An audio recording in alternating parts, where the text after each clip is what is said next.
ಇನ್ನು ಜಗಳ ಬಿಡಿಸಲು ಹೋದ ಪೊಲೀಸ್ ಸಿಬ್ಬಂದಿ ಮೇಲೆಯೇ ಪುಂಡರ ಗುಂಪೊಂದು ಹಲ್ಲೆ ನಡೆಸಿರುವ ಘಟನೆ ಗದಗದಲ್ಲಿ ನಡೆದಿದೆ.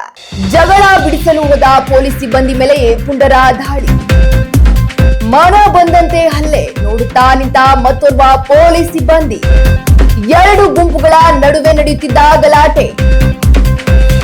ಶಿರಾಹಟ್ಟಿ ಠಾಣೆಯ ಅಶೋಕ ಪಾಟೀಲ ಹಲ್ಲೆಗೊಳಗಾದ ಪೇದೆ.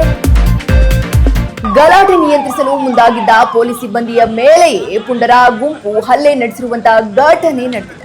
ಗದಗ ನಗರದ ಧೋಬಿಘಾಟ್ ಬಳಿಯ ಡ್ರಿಂಕ್ಸ್ ಫ್ಯಾಕ್ಟರಿ ಬಾರ್ ಎದುರು ಗಲಾಟೆ ನಡೆದಿರುವಂತದ್ದು. ಬರ್ತ್ಡೇ ಪಾರ್ಟಿ ಮಾಡಿದ್ದ ಮಲ್ಲಸಮುದ್ರ ಹಾಗೂ ಗದಗದ ಕೆಲ ಯುವಕರ ನಡುವೆ ಗಲಾಟೆ ನಡೆದಿತ್ತು. ಈ ಜಗಳ ತೀವ್ರ ಸ್ವರೂಪ ಪಡೆದುಕೊಳ್ಳುತ್ತಿದ್ದ ಹಿನ್ನೆಲೆಯಲ್ಲಿ ಸ್ಥಳದಲ್ಲಿ ಇದ್ದ ಶಿರಹಟ್ಟಿ ಠಾಣೆಯ ಪೇದೆ ಅಶೋಕ ಪಾಟೀಲ ಜಗಳ ಬಿಡಿಸಲು ಹೋಗಿದ್ದ ವೇಳೆ ಅವರ ಮೇಲೆಯೇ ಹಲ್ಲೆ ಮಾಡಿದ್ದಾರೆ. ಸುಮಾರು 6 ರಿಂದ 7 ಮಂದಿ ಸೇರಿಕೊಂಡು ಮಾನ ಬಂದಂತೆ ಹಲ್ಲೆ ಮಾಡಿರುವಂತದ್ದು. ಇನ್ನು ಓರ್ವ ಯುವಕ ತನ್ನ ಕೈಯಲ್ಲಿ ಧರಿಸಿದ್ದ ಲೋಹದ ಕಡಗವನ್ನ ಬಳಸಿ ಪೊಲೀಸ್ ಸಿಬ್ಬಂದಿಗೆ ಹಲ್ಲೆ ಮಾಡಿರೋದ್ರಿಂದ ಪೇದೆಯ ತಲೆಗೆ ಬಲವಾದ ಪೆಟ್ಟು ಬಿದ್ದಿದೆ.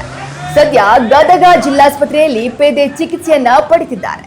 ಇನ್ನು ಈ ಘಟನೆ ಸಂಬಂಧ ಗ್ರಾಮೀಣ ಠಾಣೆಯಲ್ಲಿ ಪ್ರಕರಣ ದಾಖಲಾಗಿದ್ದು 5 ಜನ ಆರೋಪಿಗಳನ್ನ ಬಂಧಿಸಿದ್ದಾರೆ.